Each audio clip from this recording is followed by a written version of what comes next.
रहीम अस्सलाम वालेकुम नादरीन, आप यूट्यूब चैनल देख रहे हैं। मैं इमरान खान हूँ। आज नादरीन बड़ा इंपॉर्टेंट दिन है इस लिहाज से कि पंजाब बार के इलेक्शंस हैं। मुकाबला एक मरतबा फिर इमरान खान साहब के हमायतियों में और मुखालिफों में। पाकिस्तान में कहीं भी सियासत हो ना, अब यही दो चीज़ें बची हैं, या तो इमरान खान के हमायती बचें या उनके मुखालिफ बचें। और ये इलेक्शन हो रहा है जनाब पंजाब बार काउंसिल का। इस पर पाकिस्तान तहरीक इंसाफ की सियासत पर भी असर पड़ता है, क्योंकि ज़्यादातर मामला जो है सियासत के आजकल अदालतों में चले जाते हैं। और अदालतों में जहाँ पे वकला तंजीमें किसी पॉलिटिकल पार्टी की तगड़ी होती हैं, वहाँ उन्हें कुछ फ़ायदा भी होता है इस बात का, नाइंसाफ़ियों से बचने में उनको मदद भी मिलती है।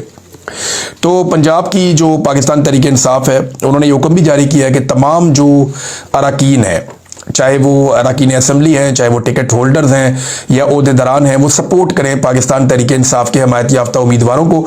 तो दो तरह के उम्मीदवार हैं, इमरान खान साहब के हमायती और इमरान खान साहब के मुखालिफ।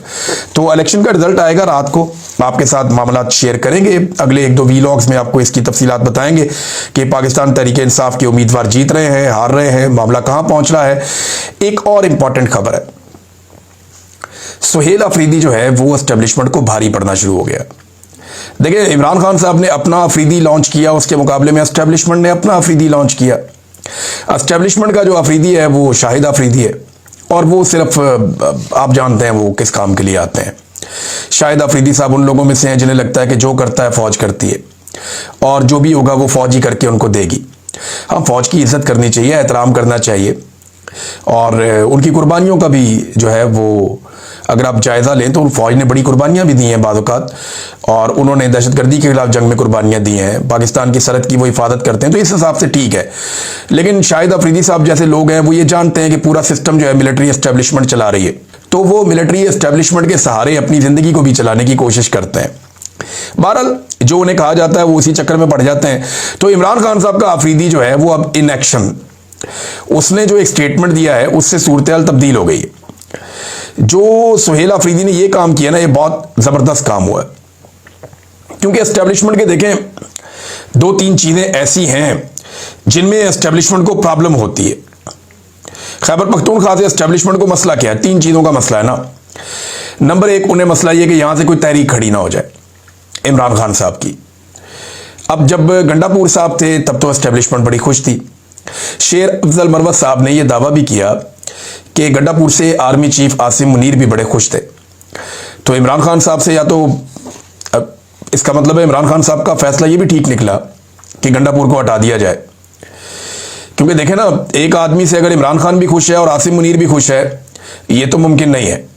या तो एक आदमी इस वक्त, क्योंकि इमरान खान में और आसिम मुनीर में इस वक्त जो मामला पैदा हो चुका है ना, उस मामले के बाद या तो कोई शख्स आसिम मुनीर को खुश रख सकता है या इमरान खान को खुश रख सकता है। लेकिन अली अमीन गंडापुर साहब की मौजूदगी में खैबर पख्तूनख्वा से एस्टेब्लिशमेंट को ठंडी हवा आती थी, इतना भी प्रॉब्लम होता नहीं था। तो एक तो प्रॉब्लम यह है कि खैबर पख्तूनख्वा से कोई तहरीक खड़ी नहीं होनी चाहिए। दूसरा यह है कि वहाँ के जो वसाइल हैं, मादनियात हैं, उनके हवाले से पूरी दुनिया की नज़र होती है, आपको पता है मादनियात पे। मगरबी ममालिक के अंदर बहुत बड़े बड़े इन्वेस्टर्स बैठे हुए हैं, चाइना की भी नज़र इन्हीं मादनियात पे है। तो उन मादनियात का एक कंट्रोल जो है वो एस्टेब्लिशमेंट के पास होना चाहिए। दूसरी बात यह है, और तीसरा, खैबर पख्तूनख्वा के अंदर ऑपरेशन चलता रहना चाहिए। देखें, जितना ऑपरेशन चलता है ना किसी एरिया में, जब ऑपरेशन होता है तो फोर्सेस की उतनी ज़्यादा रेलिवेंसी बढ़ जाती है। जो ममालिक तरक्की कर रहे होते हैं ना, वहाँ सियासतदानों की रेलिवेंसी बढ़ती है। जिन ममालिक में तालीम और साइंस आगे जा रही होती है, वहाँ पे वजारत साइंस और वजारत तालीम की रेलिवेंसी बढ़ जाती है। जिन ममालिक में सियाहत बहुत ज़्यादा होती है, वह वज़ीर आज़म के बाद सबसे इंपॉर्टेंट वज़ीर सियाहत होता है। अब इसी तरह जो पाकिस्तान जैसा मुल्क है, वहाँ पे सारे मामलाती दिफाई हैं, लिहाजा जो दिफा के इदारे हैं वही इंपॉर्टेंट हो जाते हैं। वजीरों की तो यहाँ पे औकात कोई नहीं है, तो एस्टेब्लिशमेंट सारे मामला चलाती है। तो जितना ज़्यादा बदअमनी रहेगी उतनी ज़्यादा रेलिवेंसी रहेगी सिक्योरिटी फोर्सेस की। लिहाजा खैबर पख्तूनख्वा में एक ऑपरेशन और चाहिए। हालांकि लगातार खैबर पख्तूनख्वा में गुज़िश्ता कई दहाइयों से ऑपरेशन ही होते चले जा रहे हैं, ऑपरेशन ही होते चले जा रहे हैं, लेकिन अमन नहीं आ रहा। बलूचिस्तान लगभग 50 साल से ऑपरेशन की जद में है, अभी तक बलूचिस्तान में बिल्कुल अमन नहीं आ सका। जो अकबर बुगटी को कत्ल किया गया, उसके बाद यह दावा किया गया कि अब बलूचिस्तान कंट्रोल में आ गया। 10,000 से ज्यादा लाशें उसके बाद उठाई गई हैं। पूरी की पूरी ट्रेन अगवा हो गई थी।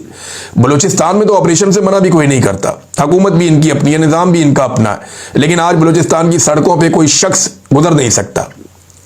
पूरा कंट्रोल बलूचिस्तान के ऊपर जो है वो दहशतगर्दों ने ऐसा किया हुआ है कि आप खुलकर वहां फेर ही नहीं सकते। अभी मेरे कुछ जानने वाले लोग हैं, वो बरतानिया से बाई रोड गए पाकिस्तान, उन्होंने पहुंचना था खैबर पख्तूनख्वा। अब ईरान तक उन्हें कोई प्रॉब्लम नहीं हुई, वो पूरा यूरोप घूमते गए, तुर्की घूमते गए, ईरान घूमते गए, ईरान तक उन्हें किसी किस्म का कोई प्रॉब्लम नहीं हुआ। प्रॉब्लम कहां पे हुआ? उन्हें 15-20 घंटे इंतजार करवा दिया वहां पे तफ्तान बॉर्डर के ऊपर कि जनाब जब तक सिक्योरिटी क्लियरेंस नहीं होगी, बंदे इकट्ठे नहीं होंगे, हम आगे पीछे गाड़ियां नहीं लगाएंगे, जब तक टाइम ठीक नहीं होगा, दिन का उजाला नहीं होगा, हम उस वक्त आपको लेकर जाएंगे, बेस्ट टाइम आप आने दें। तो जिस इलाके में इतने लंबे अरसे से कई दहाइयों से ऑपरेशन चल रहा है, वहां पे अगर ये हालात हैं तो फिर आप खैबर पख्तूनख्वा को ऐसा बनाना चाहते हैं, तो ऑपरेशन उनको वहां पे चाहिए। अब ऑपरेशन के हवाले से जो अभी किया ना सुहेल अफरीदी ने, इमरान खान वाले अफरीदी ने, ये कमाल काम किया। तमाम सियासी जमातों के कायदीन से टेलीफोनिक रब्ता किया सुहेल अफरीदी ने, मौलाना फजल रहमान से रब्ता किया, एमल वली खान से रब्ता किया, सराजुल हक से रब्ता किया, अमीर मुकाम, आफ्ताब शेरपाओ और मोहम्मद अली बाचा समेत दीगर बहुत सारे लोगों से उन्होंने रब्ता किया और अमन व अमान की सूरत हाल पर इन सबके साथ बातचीत की। उन्होंने कहा जनाब इस पर कोई दो राय है ही नहीं हम सबकी कि यहाँ पे अमन और इस्तेहकाम हुकूमत की अव्वलीन तरजीह और यहाँ पे ये होना चाहिए, इसी तरह पाकिस्तान आगे बढ़ेगा। और यह फैसला किया कि एक मुश्तरका जरगा बुलाया जाए और स्पीकर साहब उसके लिए दावत देंगे और वो सबको बुलाएंगे और सारे लोग इकट्ठे हो जाएंगे। तो अब ये अगर सारे इकट्ठे हो जाते हैं ना तो एस्टेब्लिशमेंट के लिए मुश्किल पैदा हो जाएगी। देखिए जब तक ये डिवाइड रहेंगे एस्टेब्लिशमेंट अपनी मर्जी से ऑपरेशन कर सकती है, क्योंकि अलग अलग ये तमाम लोग ऑपरेशन के खिलाफ है। एमल वली खान के मुंह के आगे आप माइक करें, वो कहेंगे जी ऑपरेशन नहीं होना चाहिए, हम इसके खिलाफ हैं। आप फजल रहमान के मुंह के आगे माइक करें, वो कहेंगे नहीं ऑपरेशन नहीं होना चाहिए, आप इसके खिलाफ हैं। आप जमात इस्लामी से पूछें, वो कहेंगे जी ऑपरेशन हम नहीं मानते, हम इसके खिलाफ हैं। इवन जो बाकी लोग पाकिस्तान पीपल्स पार्टी और पीएमएलएन के मकामी सियासत करते हैं वहां पे खैबर पख्तूनख्वा में, वो भी कोई ऑपरेशन के बड़े हमायती नहीं है। वो ये जानते हैं कि ऑपरेशन की हमायत करने का मतलब यह है कि खैबर पख्तूनख्वा के अंदर अपनी रही सही सियासत को दफन कर देना। वजह यह है कि खैबर पख्तूनख्वा के अंदर आप फिरते रहें, आपको बड़ी मुश्किल से कोई बंदा मिलता है जो ऑपरेशन का हमायती होता है। खैबर पख्तूनख्वा में ज्यादातर लोग मिलिट्री ऑपरेशन के खिलाफ हैं और वो ये समझते हैं कि मिलिट्री ऑपरेशन जो इतनी बड़ी तादाद में खैबर पख्तूनख्वा में पहले हो चुके हैं, उनसे अमन नहीं आया तो आइंदा अमन कैसे आएगा। वो एक पॉलिटिकल सोल्यूशन चाहते हैं कि जनाब ठीक है, बैठे जरगा बुलाएं, बात करें, ताकत का इस्तेमाल रियासत जरूर करे, लेकिन उनके खिलाफ करे जो आगे से गोली चलाते हैं। ये जो कोलेटरल डैमेज है ये खत्म होना चाहिए। अब कोलेटरल डैमेज को लेकर कई लोग भाषण दे रहे थे कि जनाब कोलेटरल डैमेज हो गया तो क्या हो गया। भाई पंजाब में करवा के देख लेना आप एक दफा कोलेटरल डैमेज, आप इस्लामाबाद में करवा लें कोलेटरल डैमेज, आप करवा के देख लें अपने बच्चों को, अपनी फैमिलीज को, आप कोलेटरल डैमेज के अंदर जाता हुआ देखेंगे, आपको पता चल जाएगा कि ये कितनी खौफनाक चीज है कि जो जुर्म आपने किए ही नहीं, आपको उसका पता ही नहीं है, अचानक एक बम आता है और आप सारे मारे जाते हैं। ख्वाजा आसिफ साहब इसकी तौजीह देते हैं कि जनाब कोलेटरल डैमेज तो होगा, फिर तो सारे मारे जाएंगे, सबको भुगतना पड़ेगा। तो ख्वाजा साहब अगर आपके घर पे ये हो जाए तो आपको भुगतना पड़े तो फिर आप क्या करेंगे। तो दहशतगर्दी हुकूमती पॉलिसीज की वजह से आई है, रियासत ने खुद इन दहशतगर्दों को पाला है, तो अवाम इस पे कुर्बानी क्यों दें, अवाम इसमें क्यों मरे, ये है वो बड़ा सवाल जो यहां पे उठाया जाएगा। अब अलग अलग तो ये सारे कहते हैं कि ऑपरेशन नहीं होना चाहिए, लेकिन जब ये इकट्ठे होकर कहेंगे तो खैबर पख्तूनख्वा की मुश्तरका आवाज आ जाएगी कि जनाब मिलिट्री ऑपरेशन बंद किया जाए, हम कोई और सोल्यूशन निकाल कर दे रहे हैं।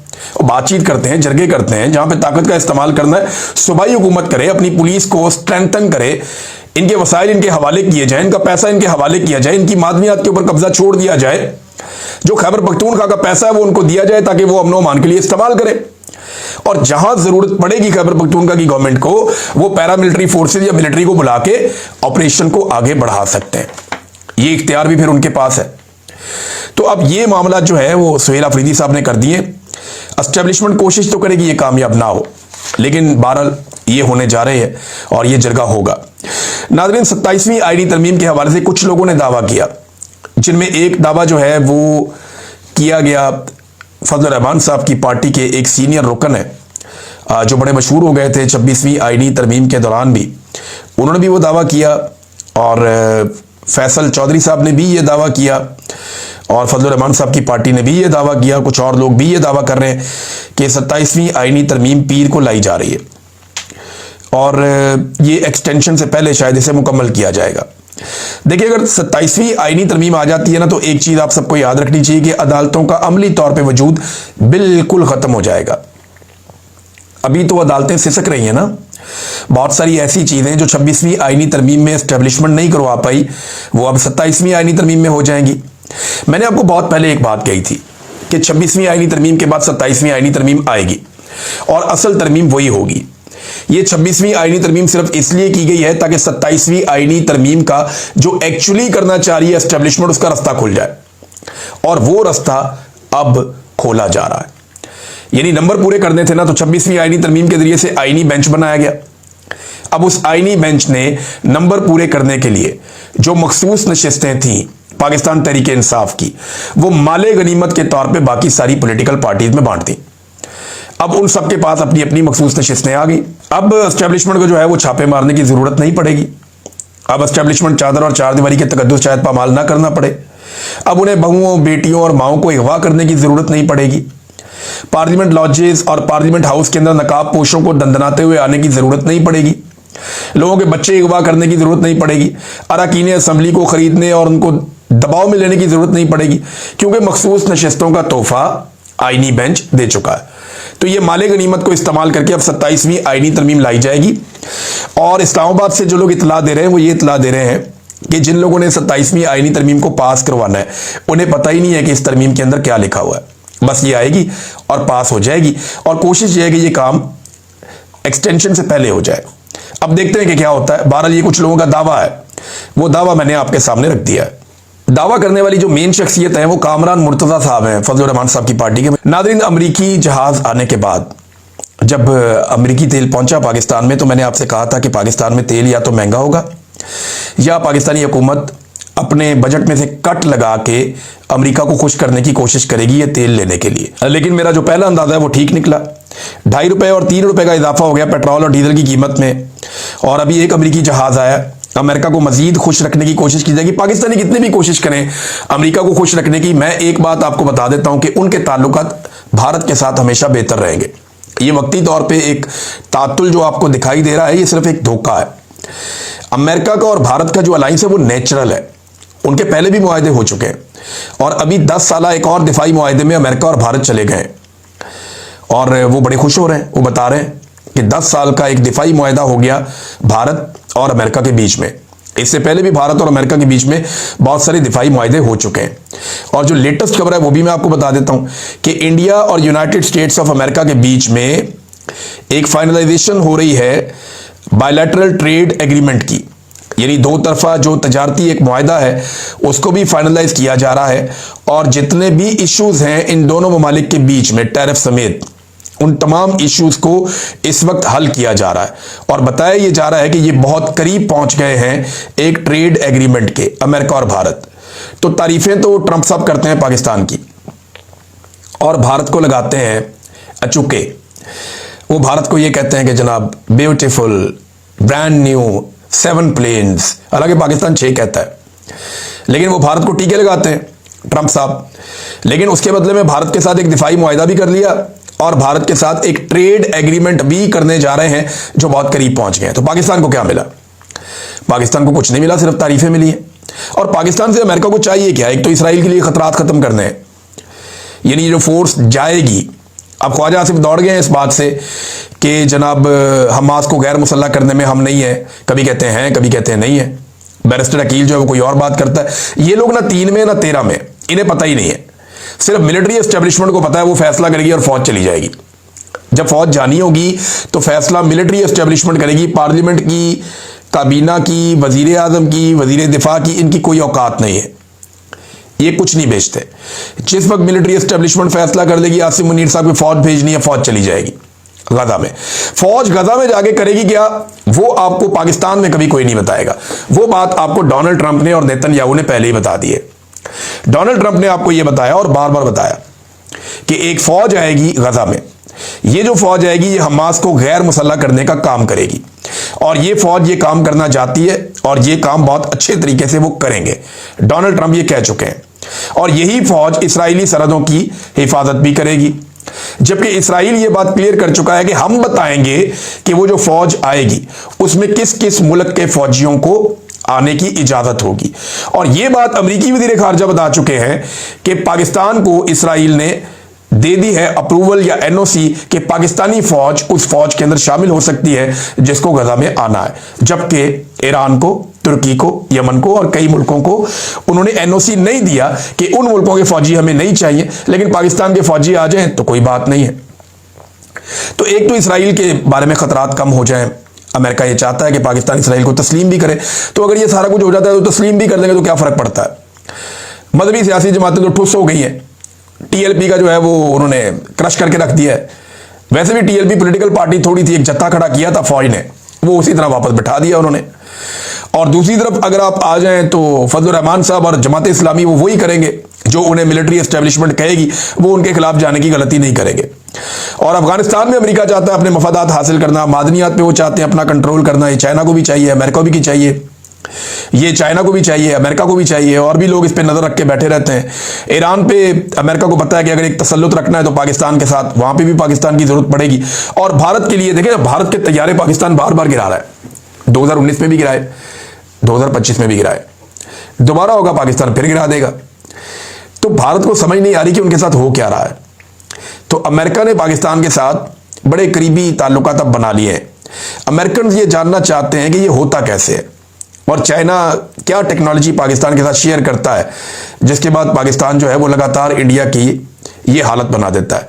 बहरहाल ये तो स्किल भी है ना, एयरफोर्स का अपना स्किल भी होता है। अब भारत जो है वो वहां तक नहीं पहुंचा जहां पे पाकिस्तान पहुंच गया इस फील्ड में, तो ये भारत का कसूर है। अमेरिका तो इसको ओवरकम नहीं कर सकता, लेकिन अमेरिकन ने अब एक दिफाई मुआहदा कर लिया है भारत के साथ। नाज़रीन, एक और खबर है और ये शहबाज राणा साहब ने बताई। वो ये कह रहे हैं कि मिनी बजट टाइप चीज आने वाली है जनवरी में, यानी नए साल का तोहफा हुकूमत ये देगी कि आईएमएफ के अहदाफ क्योंकि पूरे नहीं हो पाए। आईएमएफ ने जो जो हदफ दिए थे कि जनाब आप इतना पैसा इकट्ठा करेंगे पाकिस्तान से, वो हो नहीं पा रहा। रीजन क्या है? मईशत चल ही नहीं रही। मईशत क्यों नहीं चल रही? मुल्क में सियासी इस्तेहकाम नहीं है, लोग डरे हुए हैं। लोग पैसा निकालने से डरते हैं कि एक दिन में इनकी पॉलिसी ये होती है, दूसरे दिन इनकी पॉलिसी कुछ और होती है। लोग डरे हुए हैं, कभी ये जंगी बातें करते हैं, कभी अफगानिस्तान से जंग, कभी इंडिया से जंग, कभी किसी और जंग का हिस्सा। तो एक अजीब किस्म के जनून में पाकिस्तान को मुब्तला किया हुआ है। ना वहां पे सियाहत का काम है, ना किसी और चीज का काम है। तो इसलिए जो है वो आईएमएफ के अहदाफ पूरे नहीं हुए। जो हुनरमंद लोग हैं वो पाकिस्तान छोड़ छोड़ कर जा रहे हैं, जिनके पास पैसा है वो पैसा लेकर पाकिस्तान से बाहर भाग रहे हैं और पाकिस्तान के अंदर इन्वेस्टमेंट लाने के लिए कोई तैयार नहीं है। और जिन लोगों के पास कोई पैसा वो दबाकर बैठे हुए हैं कि जनाब हालात बेहतर होंगे तो हम पाकिस्तान में पैसा निकाल के कारोबार करेंगे। जब कारोबार ही नहीं हो रहा तो हुकूमत पैसा कैसे इकट्ठा करेगी?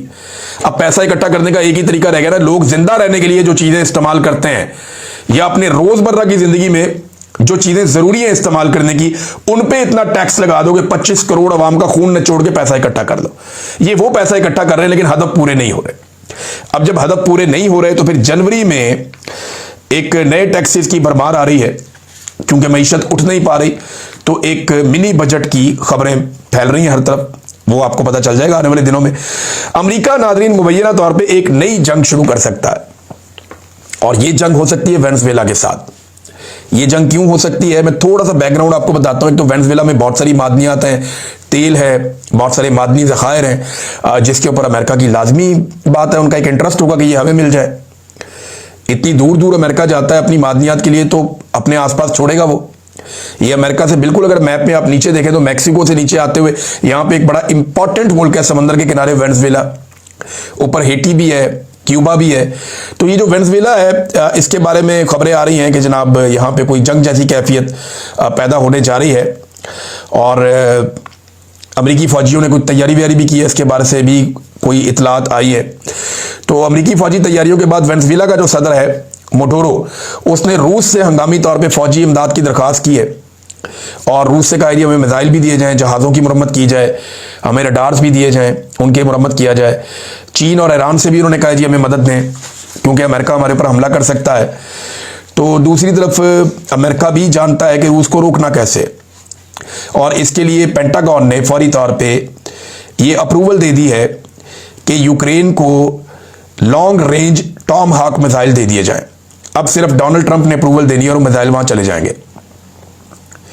यानी अगर रशिया मदद करता है वेनेजुएला की, तो अमेरिका बहुत सारे मिसाइल जो हैं वो पहुंचा देगा यूक्रेन को। तो उसके बाद क्या रूस अपने जो लॉन्ग रेंज मिसाइल है उनका इस्तेमाल नहीं करेगा? रशिया भी करेगा, फिर बहुत तबाही होगी और इसका नतीजा जो है सबको भुगतना पड़ेगा।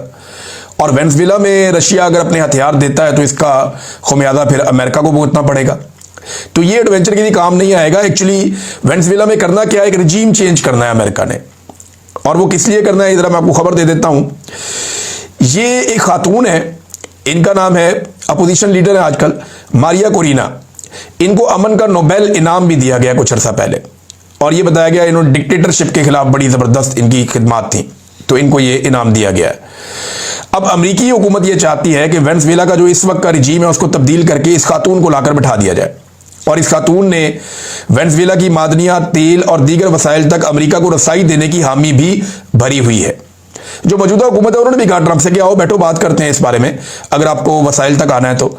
लेकिन ट्रंप ने फिर इनकार कर दिया। उन्होंने कहा नहीं, अब तो यानी जो नजर आ रहा है वो रिजीम चेंज ही होगा। और अपना जो नोबेल इनाम है वो भी इस खातून ने डोनाल्ड ट्रंप के नाम कर दिया था। तो अब तो रिजीम चेंज पक्का है। फिर डोनाल्ड ट्रंप को जो नोबेल इनाम है वो बहुत पसंद है, और जिस खातून को मिला उसने वो अपना नोबेल इनाम जो है वो डोनाल्ड ट्रंप के नाम भी कर दिया था। तो अब फौजी ऑपरेशन ही एक रास्ता है जिससे जो है वो वहां पे रिजीम चेंज किया जा सकता है।